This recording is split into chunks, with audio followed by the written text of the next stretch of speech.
আসসালামু আলাইকুম রহমতুল্লাহি ওয়া বারাকাতুহু। Welcome to my channel. আমি আল মাহমুদ, সুজন শাহ বালিকা মাধ্যমিক বিদ্যালয়ের বিজ্ঞান শিক্ষক।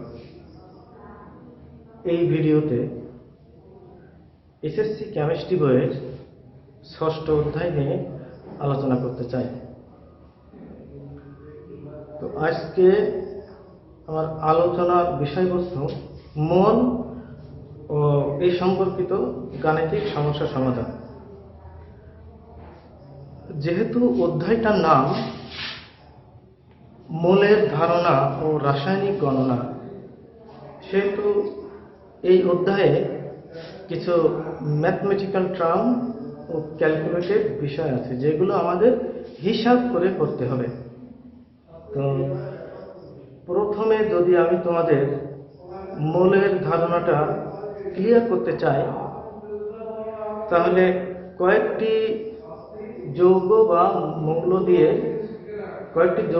মৌল দিয়ে আমি সহজভাবে ব্যাখ্যা করার চেষ্টা করব। তো যদি বলি পানি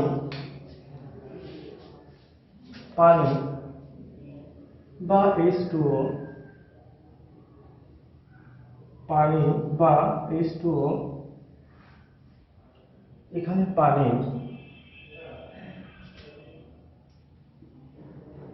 হাইড্রোজেনের পারমাণবিক ভর তোমরা অবশ্যই জানো 1। এখানে হাইড্রোজেন আছে 2টা, তাহলে আণবিক ভরের সঙ্গে পরমাণুর সংখ্যা গুণ করতে হয়। তাহলে এখানে হাইড্রোজেন আছে 2টা, 2 প্লাস অক্সিজেনের পারমাণবিক ভর 16, তাহলে যে হিসাবটা আসবে 18। যদি সালফিউরিক অ্যাসিডের কথা বলা হয়, H2SO4 হাইড্রোজেনের পারমাণবিক ভর 1 ইন্টু হাইড্রোজেন 2টা 2 প্লাস সালফার 32 প্লাস অক্সিজেনের পারমাণবিক ভর 16 4, অক্সিজেন আছে 4টা। তাহলে এই হিসাবটা করলে আমাদের আসবে 98।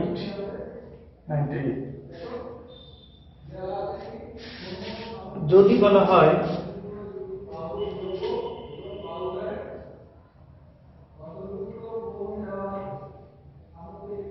আর্দ্র কপার সালফেট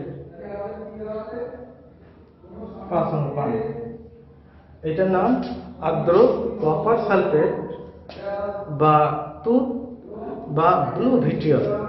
এই যৌগটার রাসায়নিক নাম আর্দ্র কপার সালফেট, বাণিজ্যিক নাম তুঁত বা ব্লু ভিট্রিয়ল।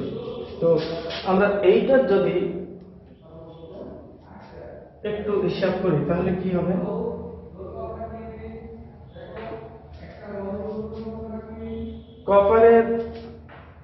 কপারের পারমাণবিক ভর আমরা জানি 63.5 plus sulphur 32 plus oxygen 16 into 4 plus this is must be plus, তাহলে প্লাস 5 পানির আণবিক ভর আমরা জানি 18। এই হিসাবটা করলে আসবে, দেখি ক্যালকুলেটারে আমরা একটু হিসাব করতে নিয়েছি। 63.5 plus 32 plus 16 plus into 4 plus 90। তাহলে এই হিসাবটা আসবে এখানে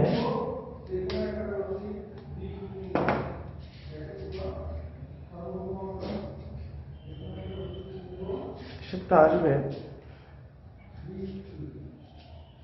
63.5 প্লাস 32 প্লাস 64 প্লাস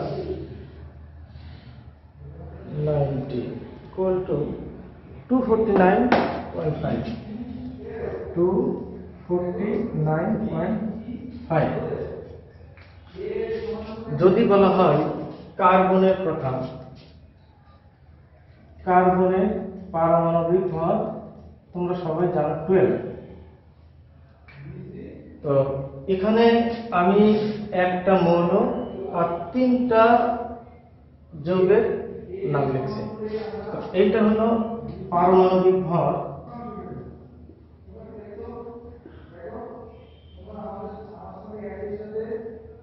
পারমাণবিক ভর। পরমাণুর ক্ষেত্রে সবসময় আমাদের লিখতে হবে পারমাণবিক ভর, আর এইটা হলো আণবিক ভর। কেন? কারণ এটা একটা অণু,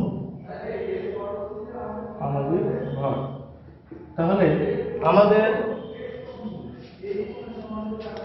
মৌলের ক্ষেত্রে বা পরমাণুর ক্ষেত্রে পারমাণবিক ভর, আর যৌগ বা অণুর ক্ষেত্রে আমরা লিখব আণবিক ভর।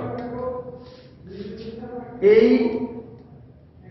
পারমাণবিক ভর এবং আণবিক ভরকে গ্রাম এককে প্রকাশ করলে যে পরিমাণটা দাঁড়াবে সেটা হলো এই পদার্থগুলো মোল। ওকে, তাহলে আমরা এখানে লিখতে পারি যে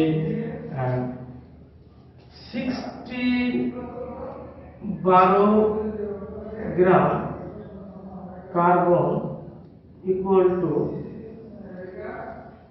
1 মোল কার্বন।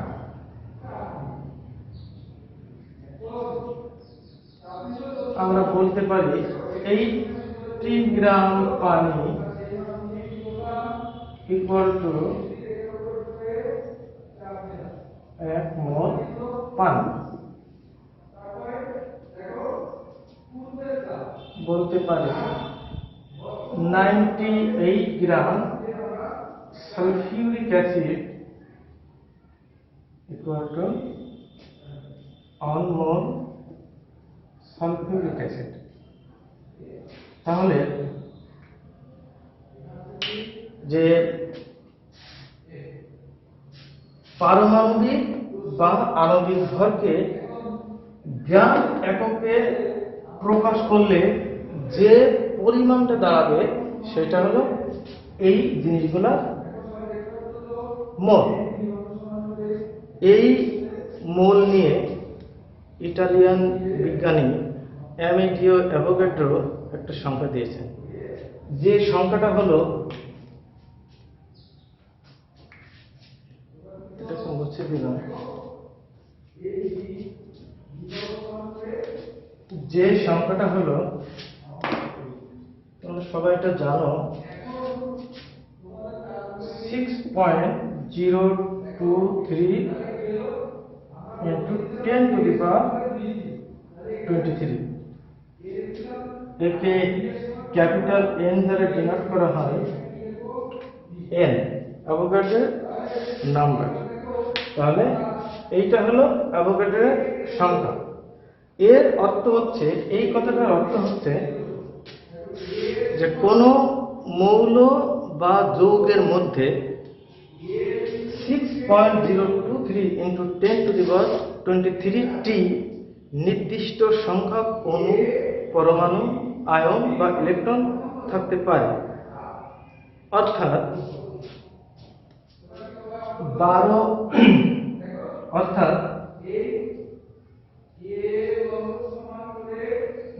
গ্রাম কার্বন, 12 গ্রাম কার্বন আছে এতটি 6.023 into 10 to the power 23 T carbon পরমাণু আছে। কার্বন পরমাণু আছে। যদি আমরা পানির কথা চিন্তা করি, 18 গ্রাম পানিতে আছে 18 গ্রাম কার্বনে আছে এতটি পরমাণু। 18 গ্রাম পানিতে আছে 6.023 into 10 to the power 23 টি পানি অণু। এখানে পরমাণু আর এখানে অণু। তাহলে এখন এই যে হিসাবগুলো দিয়ে, এই সহজ হিসাবগুলো দিয়ে পারমাণবিক ভর, আণবিক ভর, মোল, অ্যাভোগাড্রোর সংখ্যা, এই জিনিসগুলো দিয়ে কিভাবে ম্যাথ করতে হয় সেটা এখন একটু ব্যাখ্যা করব। এটা মুছে দিলাম।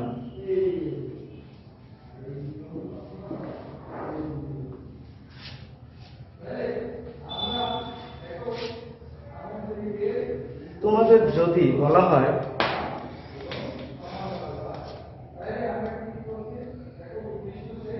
পাঁচটি পানির অণুর ভর, পাঁচটি পানির অণুর ভর, তাহলে এই অঙ্কটা আমরা কিভাবে করব বুঝিয়ে দিচ্ছি। এখন দেখো, পাঁচটি পানির অণুর ভর কত। এখন আমাদের ফার্স্টে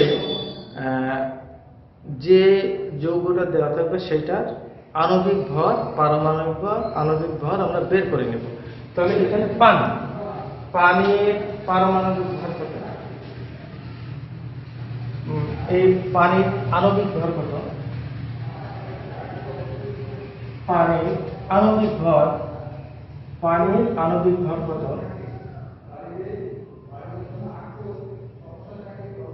আণবিক ভর আমরা জানি 1 into পরমাণু সংখ্যা 2 plus 16 18, তাহলে পানির আণবিক ভর 18। এখন এই আণবিক ভরকে গ্রাম এককে প্রকাশ করলে আমরা কিন্তু মোল সংখ্যা পাবো। তাহলে আমরা এখানে কি লিখব, 18 গ্রাম পানি 1 মোল পানি। এখন এই 1 মোল পানির মধ্যে আমরা জানি 6.023 into 10 to the power 23 টি থাকে অণু। 18 গ্রাম পানি ইকুয়াল টু 1 মোল পানি। এই পানির মধ্যে 6.023 into 10 to the power 23 টি অণু থাকে। তাহলে আমাদের কোশ্চেনে এখানে কি বলছে দেখো, 5টি পানির অণুর ভর কত। তাহলে আমরা কিন্তু এখানে লিখতে পারি যে এতটি 6.023 to 10 to the power 23 টি পানির অণুর ভর, পানির অণুর ভর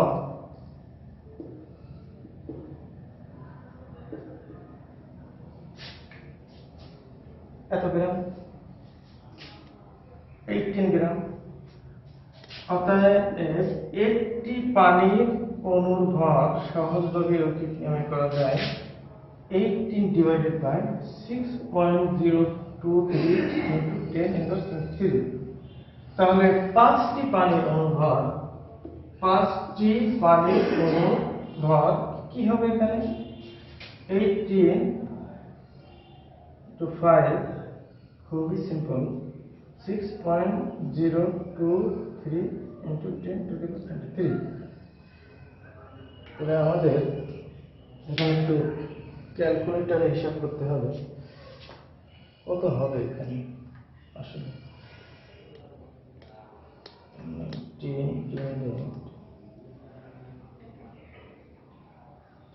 6.023 তাহলে এখানে যে মানটা আসবে 14.94 into 10 inverse 23t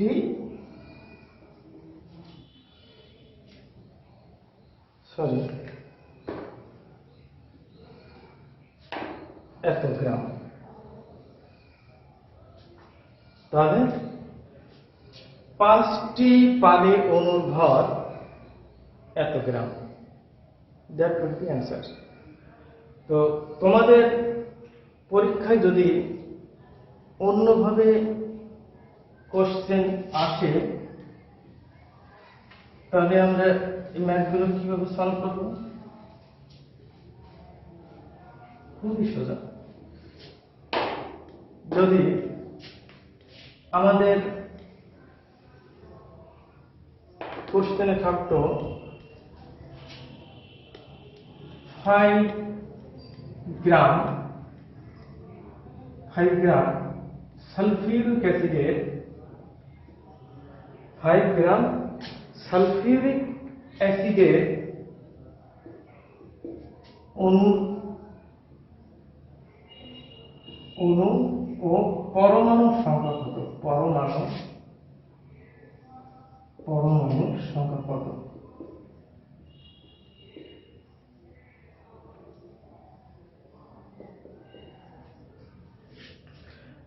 five gram sulphuric অ্যাসিডে অণু ও পরমাণুর সংখ্যা কত হবে সেটা আমাদের বের করতে হবে। তাহলে আমাদের ফার্স্টে কি করতে হবে? যে যৌগটা থাকবে বা মৌলটা থাকবে তার কি করব আমরা? আণবিক ভর বের করে নেব। তাহলে এখন সালফিউরিক অ্যাসিড H2SO4 এর আণবিক ভর কত? আমরা জানি 1 into 2 plus 32 plus 16 4 equal to 98। তাহলে আমরা এখানে অবশ্যই বলতে পারি অতএব 98 গ্রাম sulphuric acid equal to 1 mole sulphuric acid.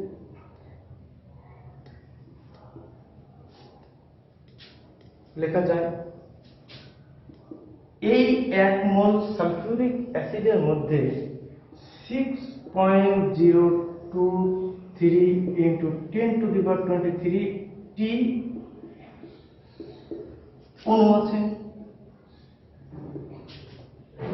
অ্যাভোগাড্রোর সূত্র অনুসারে। তাহলে আমাদের কোশ্চেনে অণু ও পরমাণুর সংখ্যা বের করতে হবে। তাহলে আমাদের অঙ্কটা এখানে কিভাবে সলভ করব?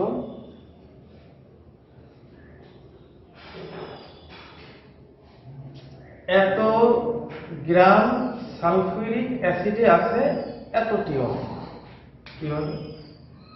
98 গ্রাম সালফিউরিক অ্যাসিডের অণুর সংখ্যা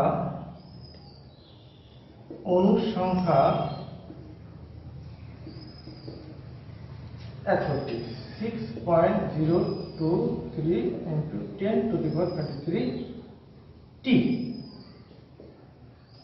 তাহলে 1 গ্রাম সালফিউরিক অ্যাসিডের অণুর সংখ্যা এখানে কত হবে? 6.023 into 10 to the power 23 divided by 98.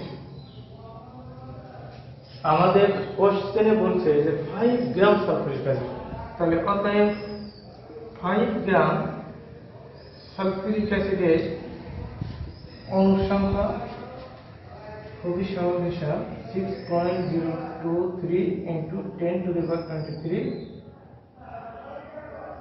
into 5 divided by 98. এখন আমাদের ক্যালকুলেশন করতে হবে। দেখো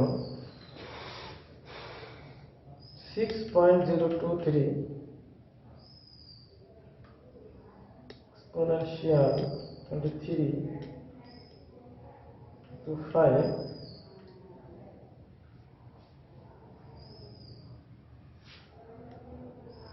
divided 98 equal to 3.07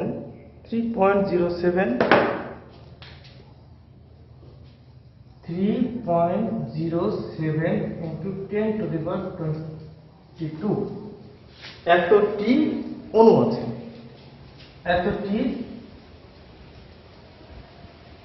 আছে, তাহলে 5 গ্রাম সালফিউরিক অ্যাসিডের অণুর সংখ্যা 3.07 into 10 to the power 22 টি অণু আছে।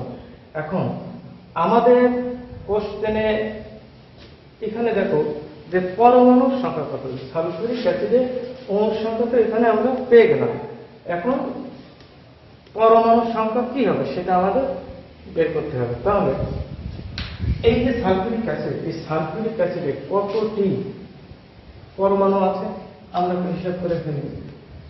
যে সালফিউরিক অ্যাসিডের পরমাণুর সংখ্যা কত হবে এখানে দেখো তোমরা একটু, যে এখানে হাইড্রোজেন আছে কয়টা, 2টা, প্লাস সালফার আছে কয়টা, 1টা, প্লাস অক্সিজেন আছে কয়টা, 4টা, তাহলে 7টা। তাহলে এই সালফিউরিক অ্যাসিডের পরমাণুর সংখ্যা 7টা। তাহলে এই 7 দিয়ে 7 দিয়ে কিন্তু এইটাকে গুণ করতে হবে, গুণ করলে কিন্তু আমরা সালফিউরিক অ্যাসিডের কতগুলো পরমাণুর সংখ্যা সেটা আমরা পেয়ে যাব। তাহলে আমরা এইটাকে যদি এখন এখানে অতএব সালফিউরিক অ্যাসিডের পরমাণুর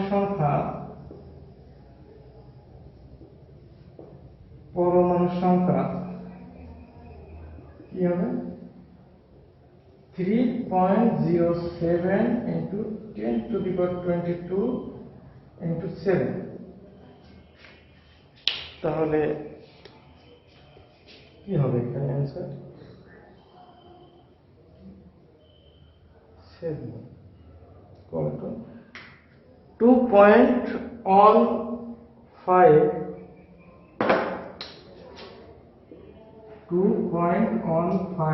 into 10 to the power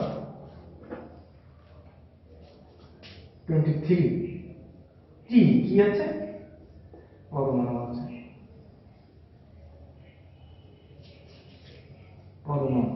তাহলে তোমরা একটু এখানে দেখো যে সালফিউরিক অ্যাসিডের অণুর সংখ্যা এতটি এবং পরমাণুর সংখ্যা এতটি, এই সমাধান।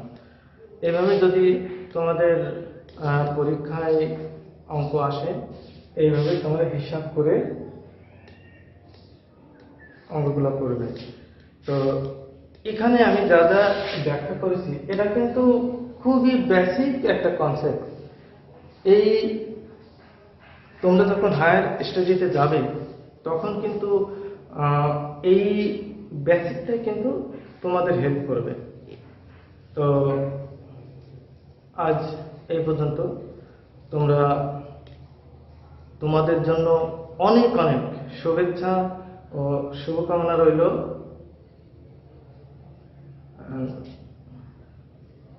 Thank you so much. আসসালামু আলাইকুম।